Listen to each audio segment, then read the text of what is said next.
Mr. Speaker and honorable members, yesterday, June 30th, our mass vaccination program ended, a campaign that saw over 75% of the total population fully immunized and over 85% of the eligible population either vaccinated or fully immunized since our vaccination program began on January 11th, 2021. Bermuda residents have received approximately 135,000 vaccinations, and this indeed is great news for Bermuda. Our vaccination program went tremendously well.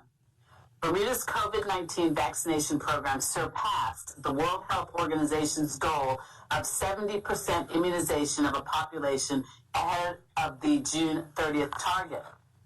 As a reminder, Mr. Speaker, Bermuda launched its vaccine awareness program in January of 2021, ahead of the Pfizer vaccines arriving in Bermuda. The objective was to make everyone aware of the benefits of getting the vaccine and encourage Bermuda's seniors, those 65 years and older, those most at risk, to sign up and get vaccinated. Mr. Speaker, with the assistance of Government House, on behalf of the Government of Bermuda and the assistance of the UK Foreign Commonwealth and Development Office, the first shipment of 9,750 doses of the Pfizer-BioNTech vaccine, COVID-19 vaccine, arrived on January 8th as scheduled on the British Airways flight. The second shipment of 19,500 arrived on January 29th. Bermuda was one of 4 UK overseas territories to receive a share of the first batch of vaccines. After the most vulnerable in Bermuda were vaccinated, the campaign moved on to people over the age of 50 and then to the general population. Mr. Speaker, you would remember that a lot of work went into our vaccination awareness program. Many social media campaigns, radio talk shows,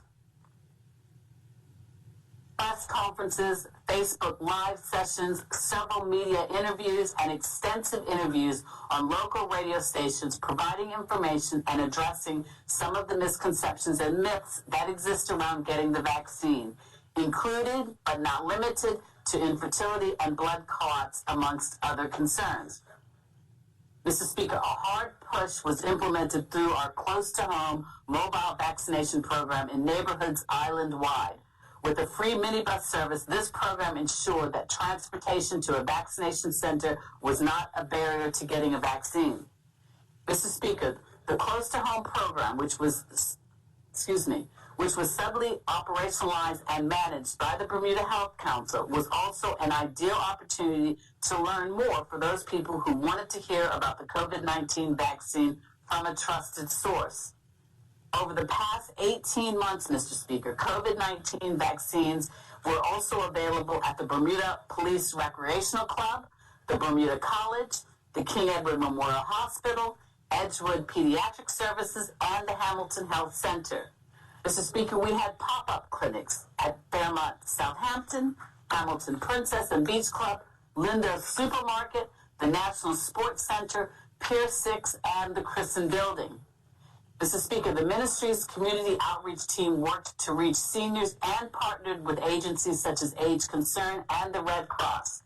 The collective efforts made by the community as a whole were priceless, including the support provided by the Bermuda Frontline Foundation and individual citizens throughout the community.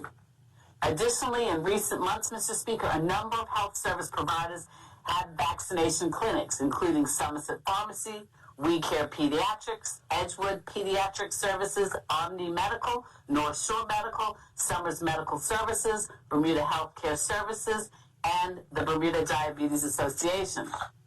Mr. Speaker, as I said earlier, it has been a busy 18 months of vaccinating our community largely for free with numerous locations around the island. There were no stones unturned to ensure that everyone who wanted to get vaccinated had easy access. In addition to the Ministry of Health staff, who work between testing and contact tracing and case management, often in addition to their day jobs as community nurses, we welcomed the necessary assistance of the Bermuda Hospitals Board and the staff, general practitioners, pharmacists, advanced EMTs, dentists, vets, and retired nurses. This collective effort placed Bermuda among the top countries in the world for vaccinations administered per capita.